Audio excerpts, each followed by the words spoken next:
tenemos algunas preguntas que le hacen el público en general a los dos.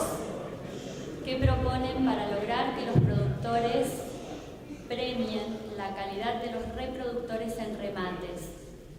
Hoy una vaca gorda vale casi igual que una vaquillona en remates de cabañas.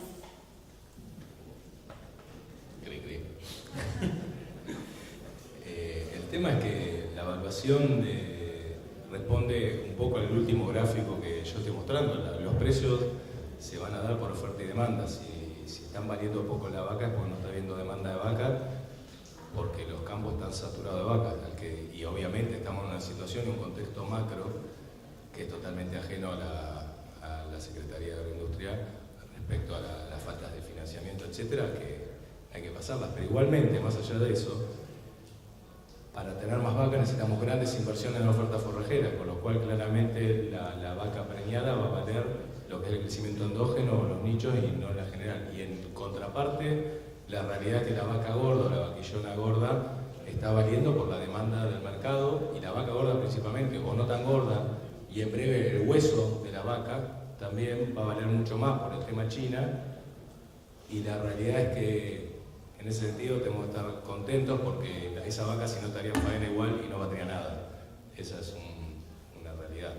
Y son parte de los ciclos. La ganadería son ciclos y en este momento estamos en un ciclo donde tenemos un nivel de stock de vaca de cría y somos más criadores que nunca. Ese gráfico que mostré recién, pasamos de tener 40% de vacas sobre stock a tener 44%. O sea, nuestro stock nacional es básicamente criador. Somos todos criadores, si hacemos el análisis macro. Y estamos llenos de vacas, no hay mucho más para decir al respecto.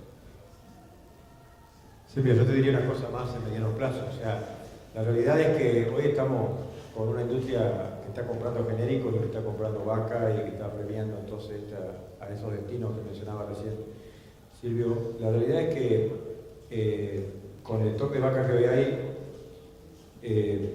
si queremos ser más protagónicos a nivel del mercado internacional, tenemos que generar señales de alguna manera como para que el novillo sea el premiado y el novillo con más kilos. Y si no, ese no va a ser protagónico y no vamos a construir protagonismo. O sea, en cierta manera la ganadería está en una especie de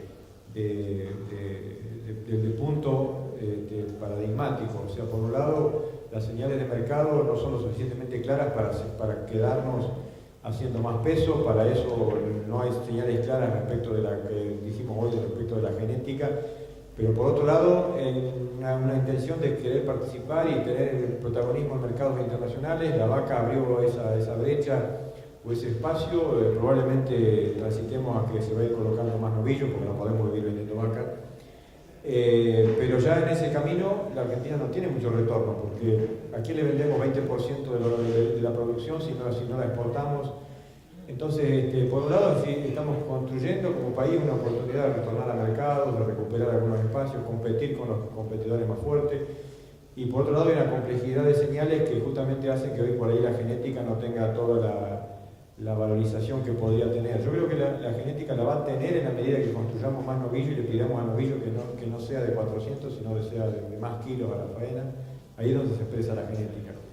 Algunas empresas ya lo están haciendo. O sea, algunas empresas que yo conozco, de recría, de invernada, de fields, están mirando eso, están haciendo de todo. O sea, mirando el ternero que están comprando, el acopio, de dónde viene, cuál es la genética de base.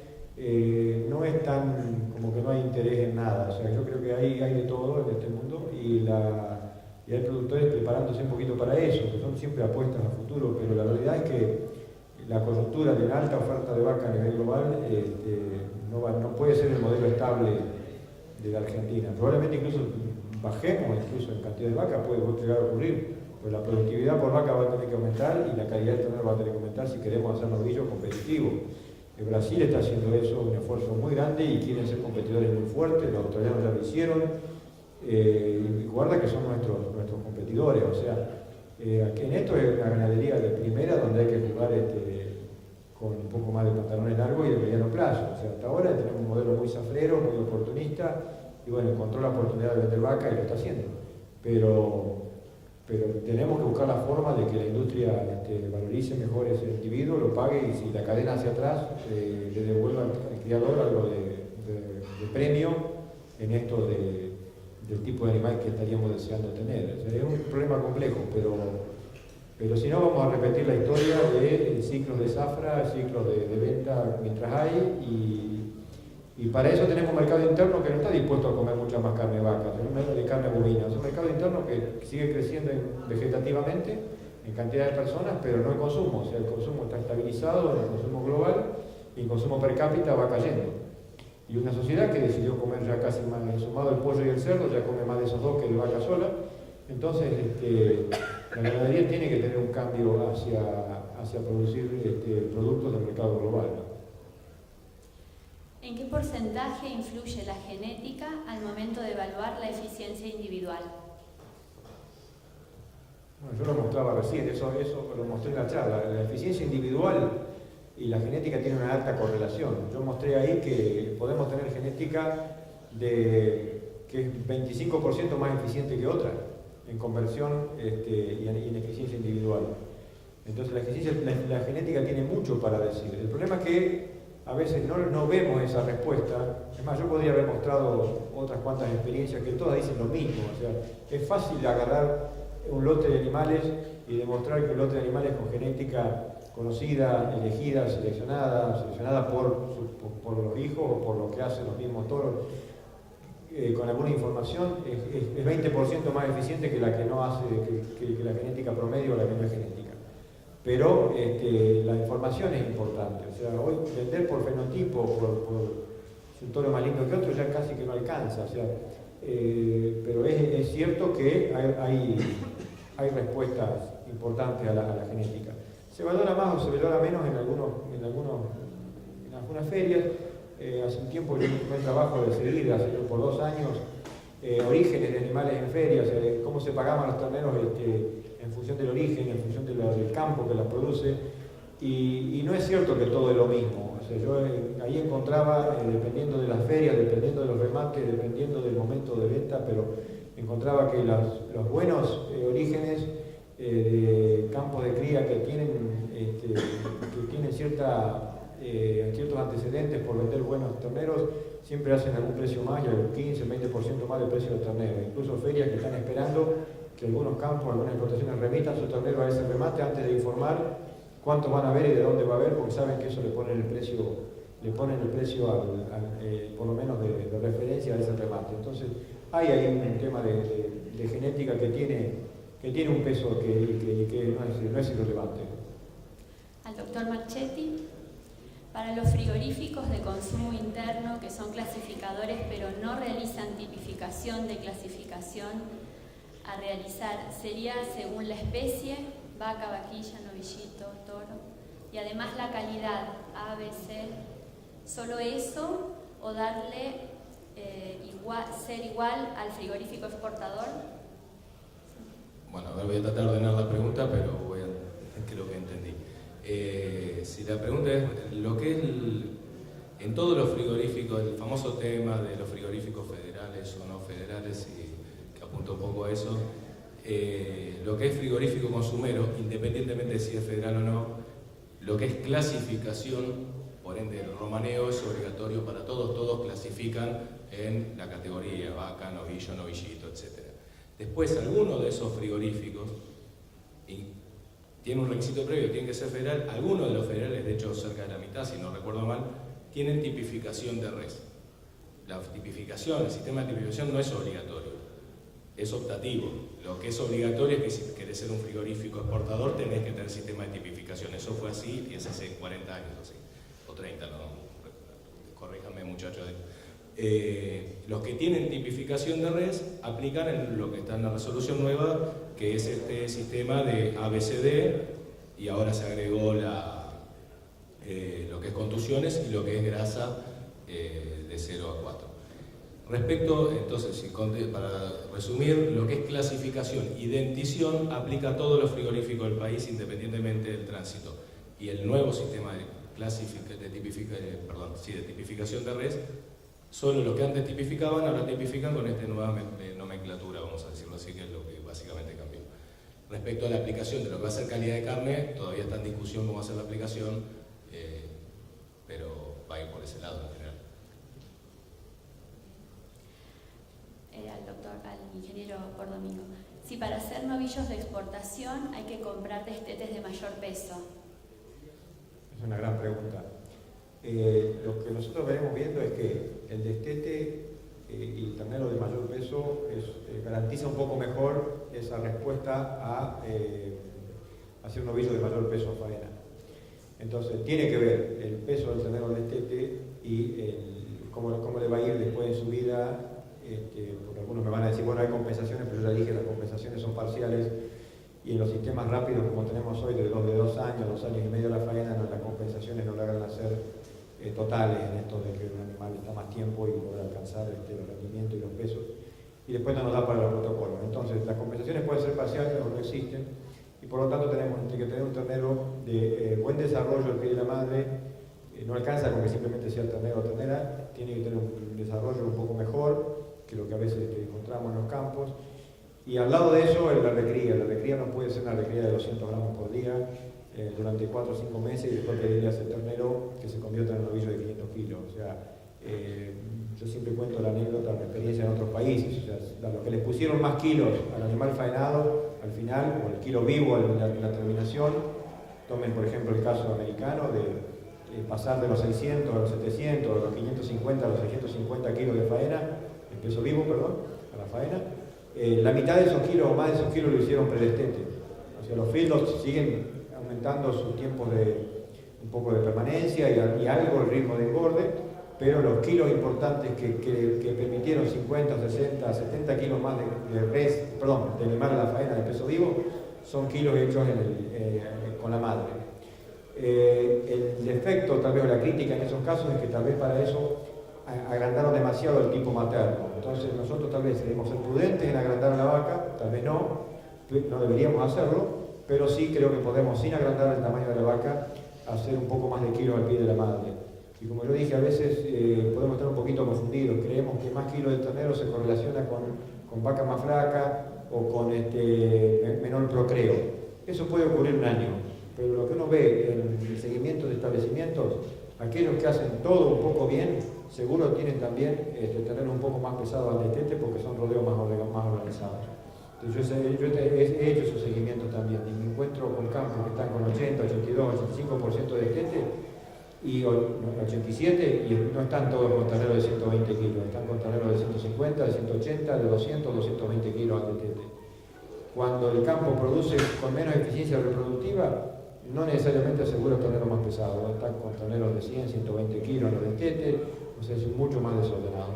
Entonces la respuesta es sí, yo creo que sí, que parcialmente sí vamos a tener que pensar en tener un poco más pesado el destete, a la misma edad, no terneros de un año de 200 kilos, sino terneros de 6, 7 meses, 5 meses, que ya estén más cerca de 200 kilos, las razas británicas, para después apuntar a un novillo que tenga buen desarrollo en la parte de desarrollo carnicero durante la terminación del animal pesado. ¿Cómo van los frigoríficos a diferenciar los precios con respecto a esta nueva tipificación? Depende de los frigoríficos. A ver, es como, no sé, una ley de talles. Tiene talles y cada uno compra, vende. La nueva clasificación es una nueva definición de las categorías. Después, el precio depende de la que arregle el productor y el vendedor. El productor, mejor dicho, y el frigorífico. Acá esto no reglamenta precios. Así que no es más que eso. Lo que sí trata de hacer es objetivizarlo, claramente. El gran avance de esto es que, caso paradigmático es el tema de la hembra, por uso y costumbre, no era como estaba en la resolución original, pero así se planteaba, el animal pesado era más viejo, y si era más viejo es menos tierno, y si es menos tierno te pagó menos. La realidad es que acá lo que estamos planteando es que el animal tiene esta edad, y esa es la definición de la categoría. Después, si ese animal de esa edad es liviano o pesado, es una consecuencia del sistema de producción del que está produciendo, y va a producir lo que el mercado le diga que quiere comprar. Trata de objetivizar, no de definir precios, eso es entre las partes. La carne de Kobe es la mejor pagada en el mundo. En Argentina, con nuestras producciones, ¿se puede llegar a esos valores o hay que replantearse los consumos? tradición, precio, calidad. Al ingeniero. ¿A quién, a mí? Sí. Bueno. La carne Kobe es una carne muy valorada en algunos mercados, o sea, el mercado japonés, el mercado asiático. Se pone de moda en algunos lugares. Tiene un nivel de grasa intramuscular que es difícil de alcanzar en los sistemas nuestros, aún en los sistemas de feedlot. Tienen que estar mucho tiempo los animales en los corrales, a veces son más de 6 meses. Hay una situación de potencial genético previo que construir, no cualquiera engrasa con 6, 7, 8, 10% de grasa intramuscular a esos músculos, en algunos casos es más, dependiendo del tipo de protocolo, sin sobreengrasar la cobertura, o sea, no cualquier sistema lo puede hacer.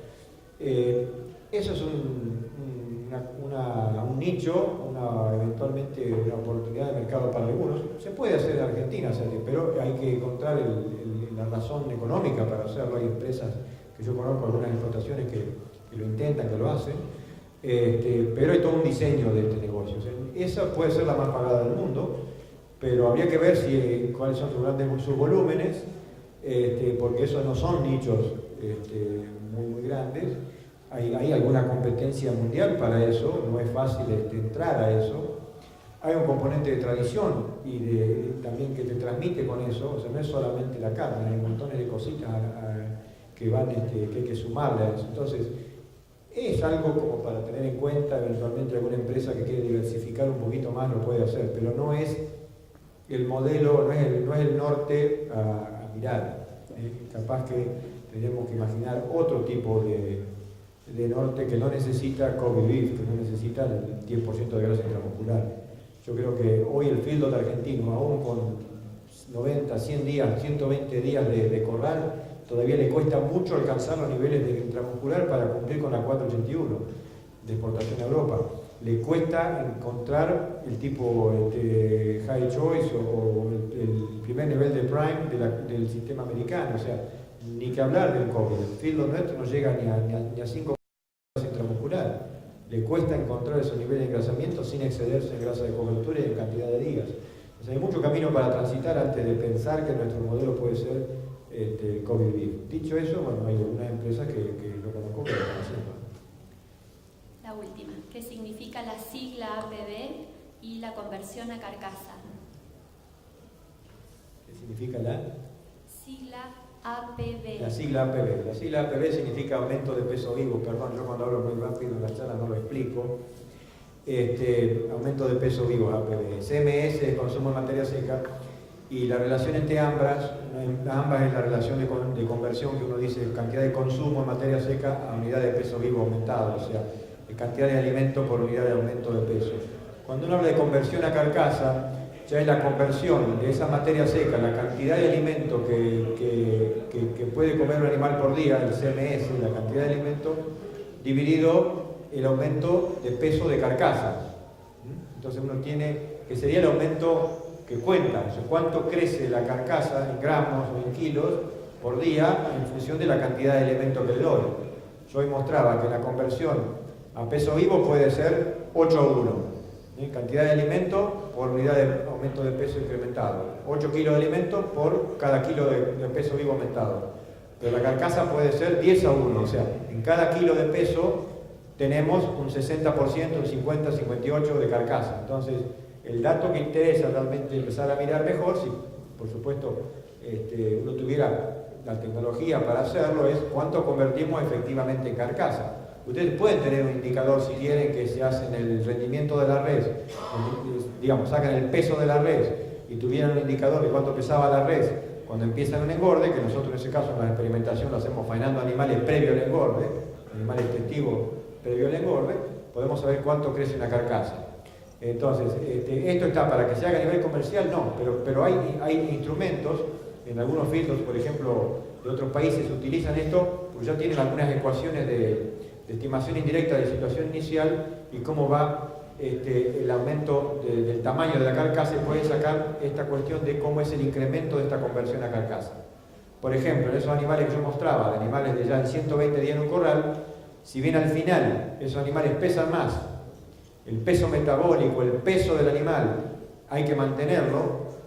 Sin embargo, en su conversión son muy buenos. ¿Por qué? Porque ya están convirtiendo mucho menos a grasa interna, mucho menos desarrollo de órganos, mucho menos a hueso, y todo el excedente entonces por encima del mantenimiento va a carne, va a músculo y va a los componentes de carcasa que nos interesan, ¿no? Va a carcasa y a los componentes de carcasa que son comerciales. Entonces ese es el concepto de conversión a carcasa o a res, que es lo mismo, ¿no? Usamos mucho el lenguaje de res en Argentina. Muy bien, muchas gracias.